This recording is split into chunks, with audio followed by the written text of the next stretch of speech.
It's her passion for the work. I think she's extremely knowledgeable, straightforward. She doesn't have a lot of time. Just really exemplifies that and truly believes in the work that she's doing and in the rights of survivors. Going to court for that PFA is just one piece of the process that they may be going through. Here at the Legal Center, we actually help victims file protection from abuse orders. We go to court with them. We provide them emotional support. They go see the judge. They make themselves small, and what's happening is not small. It's a very real situation. I meet them where they're at, but I also keep it real with them. I didn't think I had the background for the position. On the qualifications, I needed a 4-year degree. I had just recently received a 2-year degree, and then my life experiences allow me to come in here and be able to speak freely. My life experiences brought me here. My dad used to abuse my mom, and he used to drag her up the stairs, and he would have a bodega, and at the bodega he would make her work, and she would still have to pay for our stuff. And then my mom left that abusive relationship, and she got into another abusive relationship. She never got the help that she needed, and she returned. I learned a lot through that experience. I couldn't break the cycle, and I needed to break that cycle because I have 4 children of my own. My mom was the GOAT. I would let her know that I'm breaking those chains, breaking the cycle, not only for myself, but for my children, my community. Be grateful for the victims that trust me. A lot of this has given me a lot of healing, and knowing that what I did not receive when I was enduring those different situations, what I would like to see happen with victims of domestic violence, educating them, providing them with the information and the resources necessary for them to be able to feel safe and understand. And I have that conversation with victims. I let them know that we are a full service agency, and we're not just here to help them with a PFA, that there are other ways that they can get the healing that they need. In 25 years, I've worked with a lot of advocates. This is the first time I nominated someone for this award, and I've been thinking about it for a couple of years. It was just the most clear, well-deserved recognition. Delia is a fierce systems advocate. The legal system and the court system is one of the most challenging places to do that advocacy. The Legal Center here serves over 1,200 victims a year. It's hard to be out there every day. It's hard for all of us, it's challenging. As victims minimize what's happening, having folks understand that abuse is just not physical. Sometimes it's the verbal, the emotional, the financial, coercion, gaslighting, things like that. So when I have that conversation with them, they get it and they understand. Get a lot of feedback from survivors about how well they were supported by Delia in what is probably one of the worst or most difficult days of their life. I let them know that it's okay to feel anxious, that it takes a lot of courage for them to stand up for themselves. She just has a lot of tenacity too, and does not give up until everyone there has the information and the support that they need. I think that a lot of victims embrace my type of advocacy because it's real.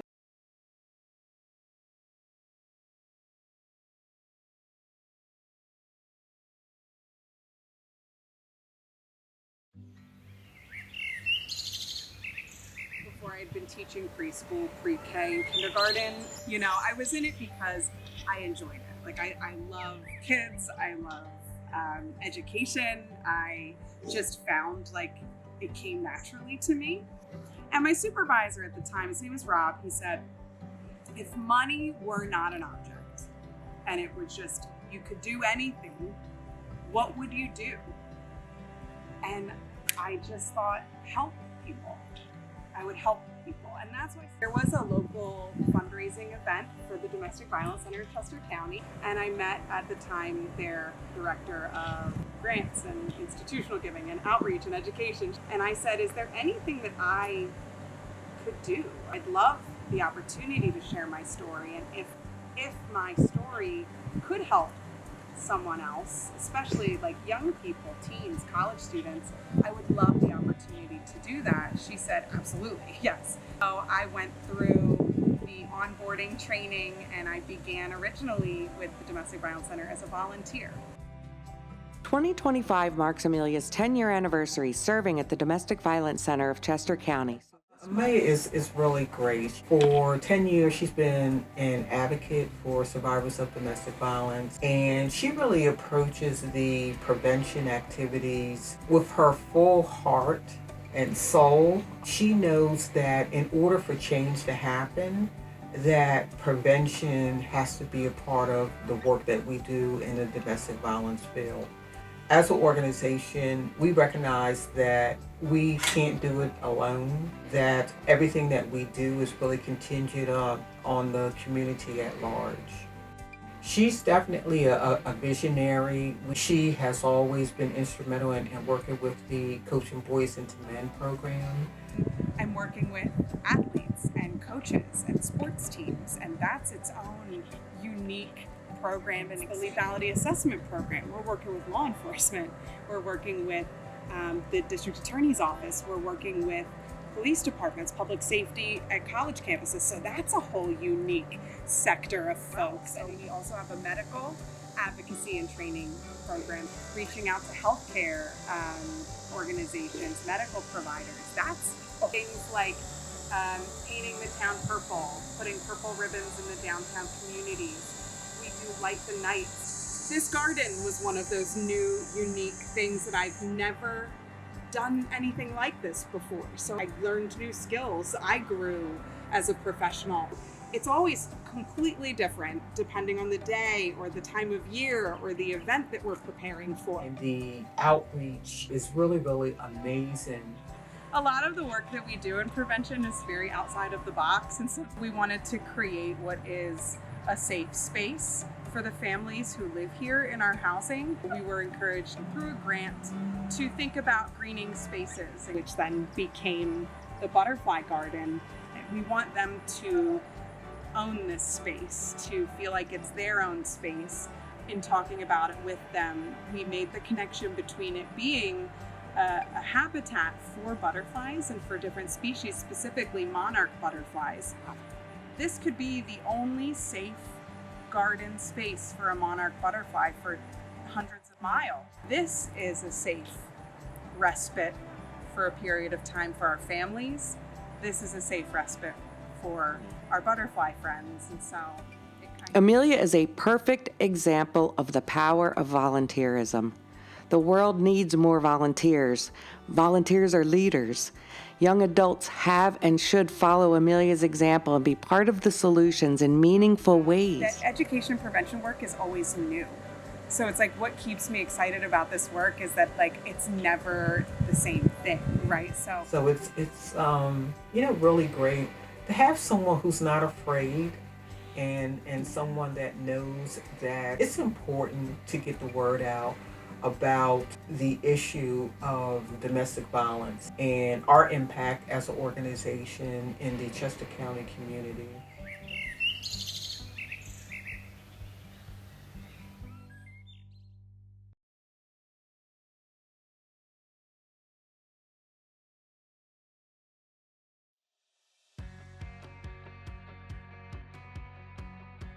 What sets Diana apart as a service provider is just her passion, her commitment, her dedication, and her true advocacy for the victim children in our community and the families, and making sure that those victim children and their families get the services and the resources they need to deal with the trauma that those children have endured.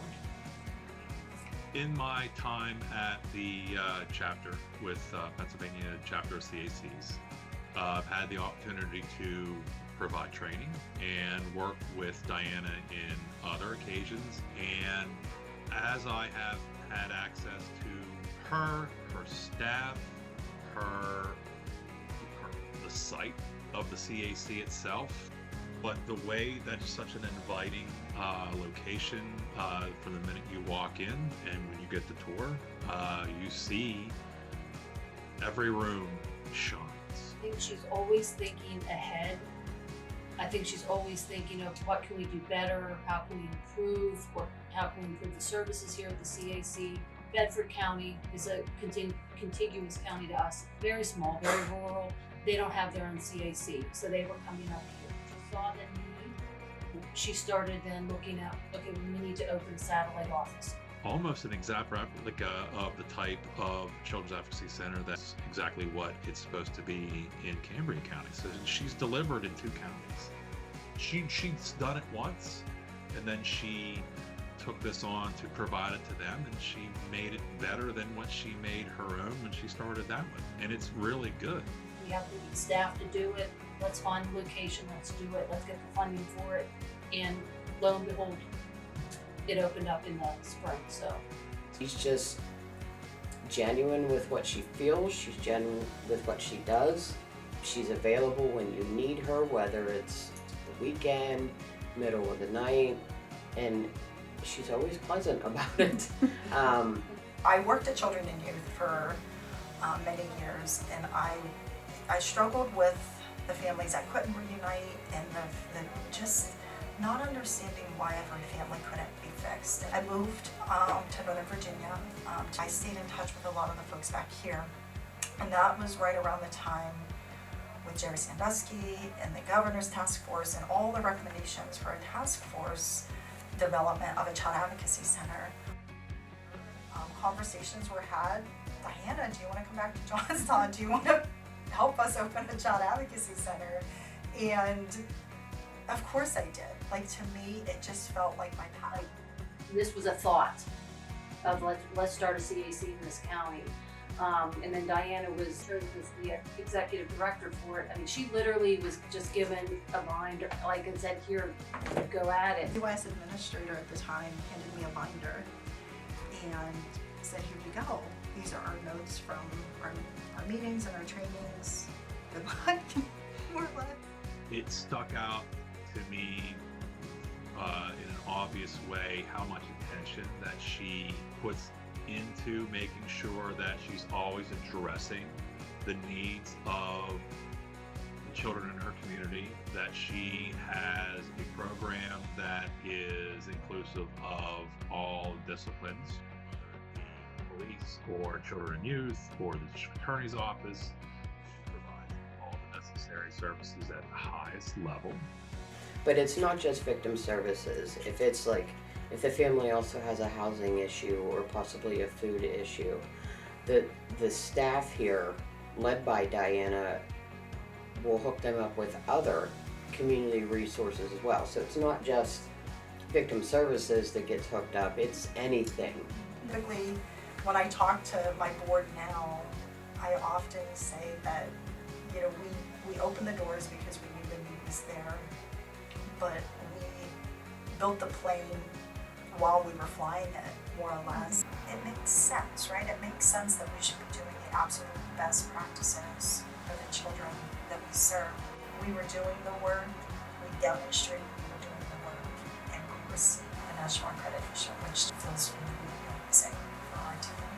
So it exemplifies the spirit that she has as far as, hey, that seems like a problem.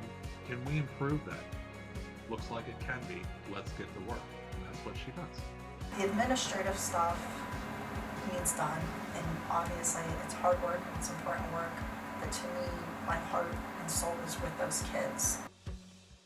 People that don't know her, I wish they could know her, to be honest.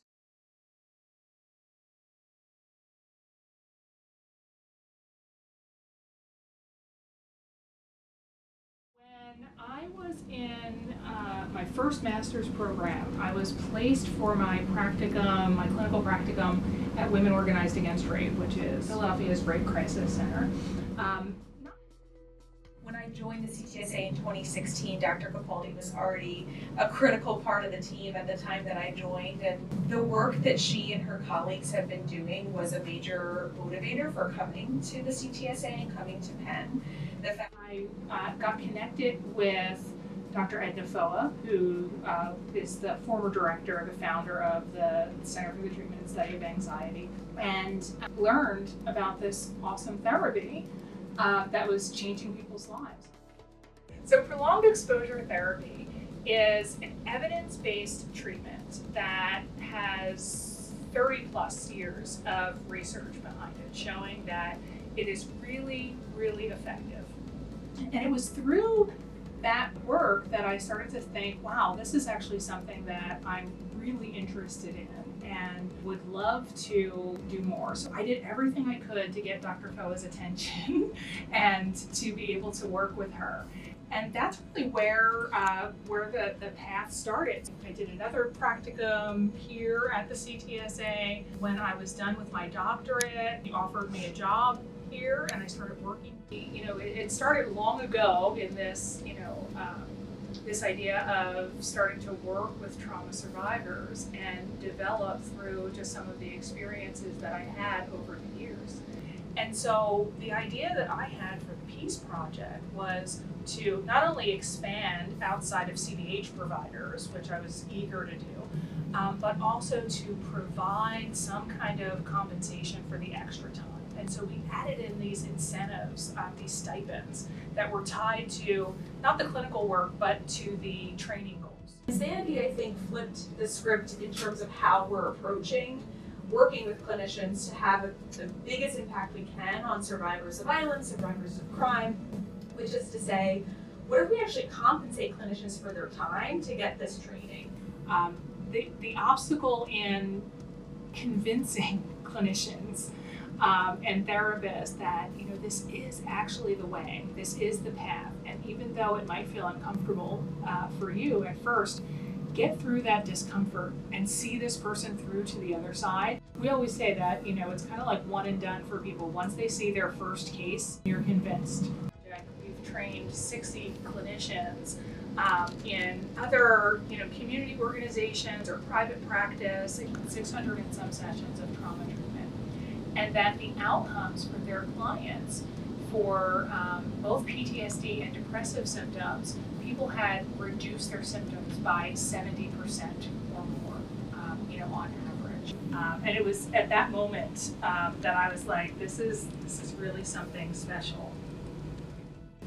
To see someone who is suffering, so it can be disheartening, it can be difficult, right? And so once you have these skills to help people to overcome their trauma, then it's so empowering to know that you have these tools and to really be able to help people change their lives. There are ways that they can get their life back, and that it can happen quickly. We're not talking about years of therapy. We're talking about maybe 3 months, 4 months. Watching people just people change physically. I mean, like we look at someone who comes into a first session, and like I said, almost like a ghost of a person. And then you see them at the end of their treatment and they are looking like a model, looking like they belong on a runway, looking like strong and fit and, all of these great things. And it's amazing to watch. It truly is. The fact that, part of the inspiration behind Sandy's work is trying to get access to these evidence-based treatments to people who wouldn't ordinarily be able to afford them. For many years, people have often tried to skirt around it, and that doesn't work.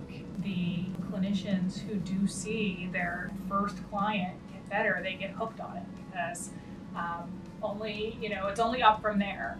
Education even about what trauma is, what those symptoms are, and being able to get the word out that good treatment is available, I think is imperative. And that's the goal really, is just to continue to build, continue to grow so that this treatment is not only more accessible to clinicians, but to the people who need it, the folks who have experienced community violence, gun violence, sexual assault, like all of the horrific things that are happening, not just in Philadelphia. I mean, I'd love to expand outside of Philadelphia. That was part of the plan. And Sandy is the one leading the way in that regard, and so I think it's really inspirational for other cities across the country. The meaningfulness of it is in, hopefully that this will even if it catches one person's attention and now they are on that path to be able to heal, it's worth it, right? So one more person who, can get their life back, and, I'm happy with that. Because I know it's possible for everyone. It truly is.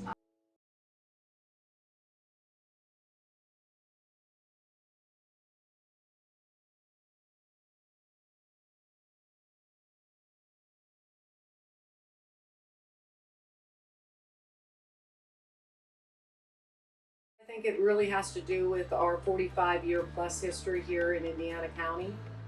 Our clients, whenever they walk through the door, they're definitely not the same people whenever they walk out the door. Time and time again, we've had people at their lowest point come back after, and it's something to be proud of. Not just them, but the work that we put into to see them on the other side.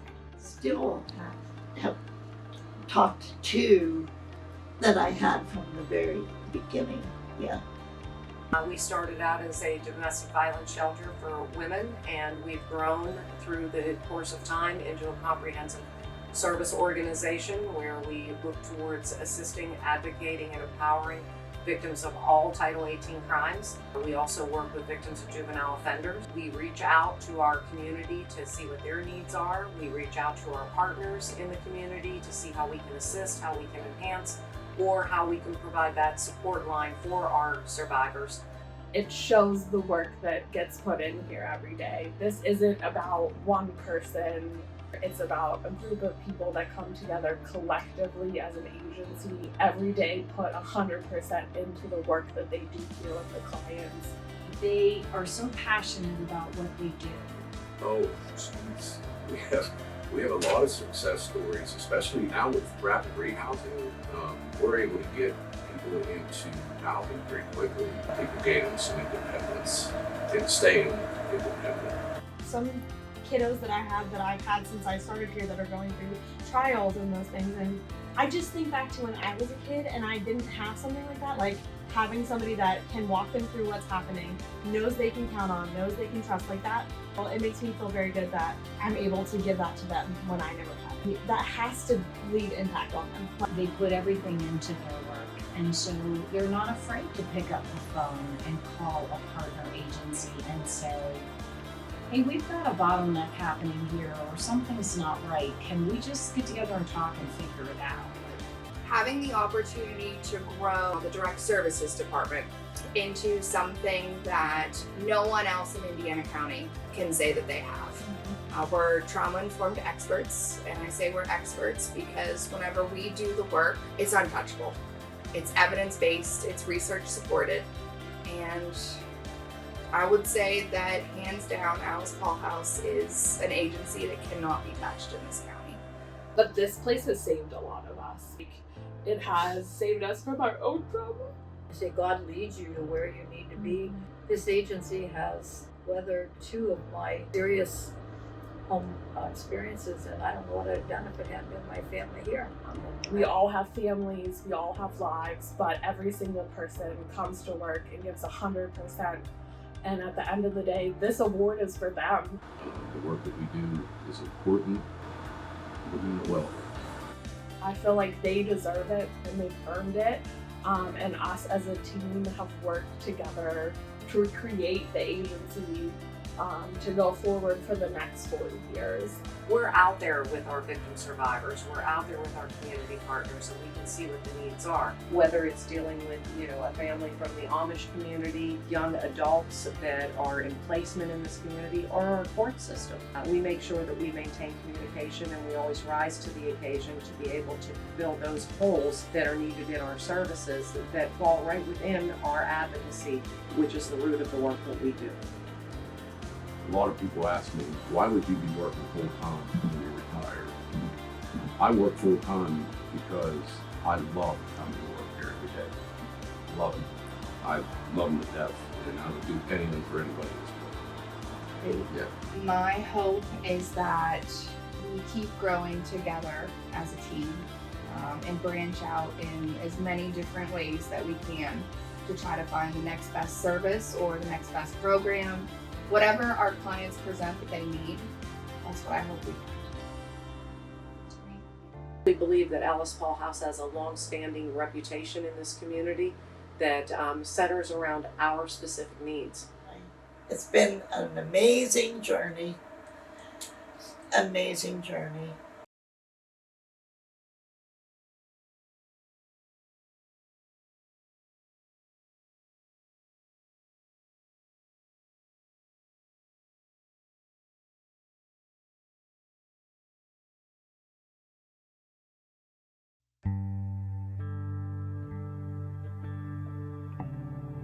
Well, she really started the organization, so I feel like AVP is because of her. It is her legacy. About the impact that Dad had. She's a mother, and she lost her daughter. And the sad reality of it is, that's what we're dealing with on a day-to-day basis, every day in the city of Philadelphia. Parents burying their children. When I first started the funeral business, it was always the children was burying their parents. I mean, she started AVP 2 years before the Victim of Crimes Act was put into legislation. When I think about Deb, immediately the word is mother, because I see her so much in our clients. Many of our clients are mothers who lost their children to violence, and I see so much strength and resilience in those mothers. With crime is so unpredictable, it can happen anywhere. You go through some of the historical documents, and it's just so amazing that this woman is able to really just fuel legislation, policy, make people change the way they think about loss in the system. She brought so many things to the victim service community, and I think being able to start an organization centering victims and co-victims allows people to feel supported, to give them the space and the opportunity to begin the process of healing. It's also one of the first organizations of its kind at that time, and so much has happened since then. Like, if it wasn't for the work of Deb and how she was able to really take her own grief and trauma and make it into something that was so impactful for so many individuals. I feel like she really did such an amazing job laying the groundwork of what victim services should look like. The one thing I can say that's special about what Dad created was she's been through it. And I always say that I don't care how many degrees you got, if you can't experience what we go through in our Black and brown community, you really can't get the grasp of it. Princess Leia. She said, "Take your broken heart, turn it into art." And I see that in Deb's work. She took her broken heart and she created this. The anti-violence partnership for Philadelphia, working here through Deb's legacy has been a blessing to me. I found my purpose, that I like to get up in the morning, start my day, and know that I'm going to impact somebody's life. And not saying that we're Superman, we're going to save the world, but we're helping people get back to just being normal. Another thing that she talked a lot about is a new normal. After losing someone in such a traumatic, horrific way, what you go through, your responses, whether it's symptoms of PTSD and traumatic grief, it's kind of normal and expected, and she called that a new normal. She was a board member on and off for so many years. I know she got sick soon after Natasha became the executive director, but I think she'd be really proud of the work that AVP and our staff is doing today. And I did get an email from her, and Give me some confidence and assurance that I really needed. It really cemented my belief that God had put me right where I needed to be. So I think where we are as a staff now, we are in a moment of transformation and really getting to the vision that I think Deb set for us. But I think everything that we're doing here, it is honoring this incredible woman.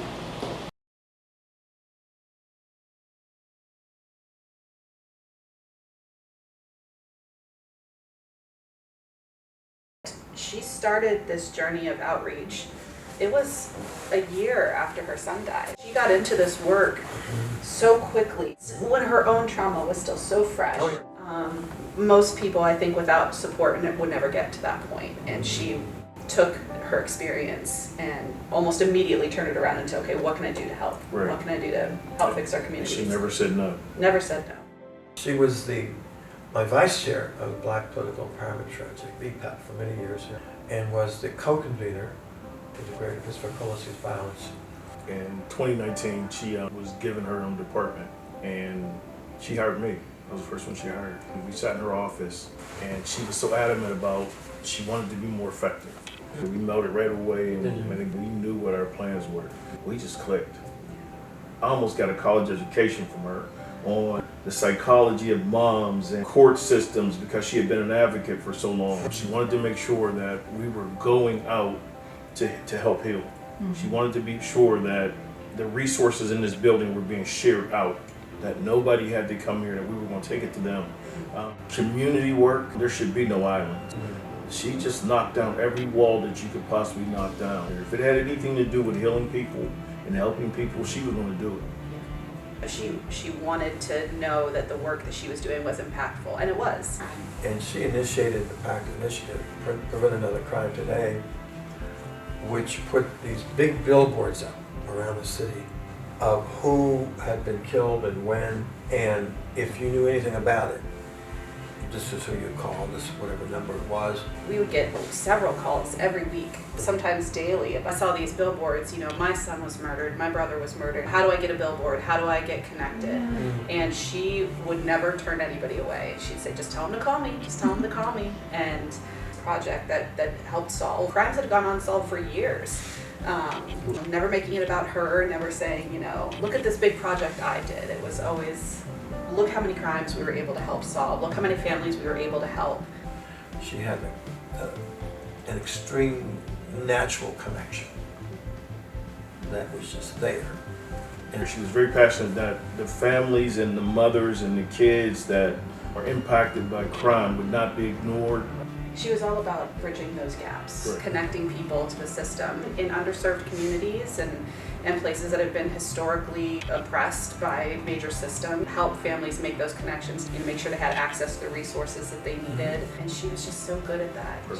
From the first moment that I met her, she was just so welcoming and so kind, and she'd always be willing to step up, always be willing to help. And if she didn't know the answer, she would find somebody that would. We have a mixture once a year that moms host with the county detectives. That would have never happened without Valerie Dixon. The Alley County detectives in the DA's office, and they sit with family members from the Mon Valley, interact with each other and see each other as human, of unsolved homicides. And that would have never happened without Val. Now it's better with the public. It's better. Families. Yeah. Everything is better. But all it took was for her to go in, bring in a team of people who she trusted and cared about, and say, let's work together. Right. I think one of the most powerful things that we did was after the Antoine Rose incident and after several shootings. So we went into those classes for those kids that didn't have a voice. And from that, we were able to start a summit in the Woodland Hills district. And that summit now is going to 5 to 10 school districts in addition. It wasn't like work, it was like an education. It was a very good education. Everything that she did was in service of creating pathways and creating a legacy. Nothing she did was halfway. Because she lost her own son to violence, and her only son, who was 22 years old, I would see her face and I said, you're having one of those moments, aren't you? And she said, yes. Some folks, when they kill people, they don't realize that they're impacting folks for the rest of their lives. Parents, the grandparents, the siblings, the close friends, and the shooter, him or herself, will never be the same, and nor will their family. She always kept a sense of, I'm going to get through this. I always appreciated that even in the midst of facing some hard challenges, her spirit was still strong. It was still strong. She always did everything 110%. You would hardly ever see her in the office because she was always out doing something, Right. you know. And You're dealing with trauma, you're putting yourself second all the time. You're not doing what you need to do to sustain yourself. And she would just come in the building and she'd shoot back out the building and go help somebody else. Women were her priority and kids were her priority.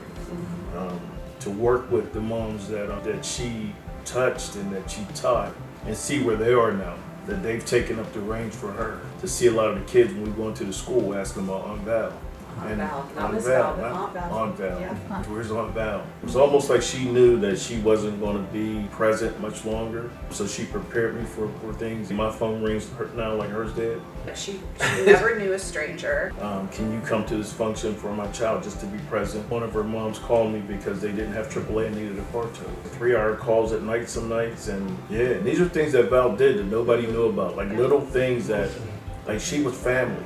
She was a constant teacher, and she taught with love, and she taught with discipline, and she was just consistent in everything she did. Aunt Val. Right, it was Aunt Val. That's why her reputation remains what it was, and that's why people were growing under her. It's just powerful. I can't think of a better role model. No. One thing that comes to mind with me is her sense of humor. It was great. And I would always crack up because, you know, we have those trains that go by all the time. And we'd be in these big serious meetings and talk about really heavy stuff, and a train would go by and she'd go, train. So every time a train goes by, I'd say, train.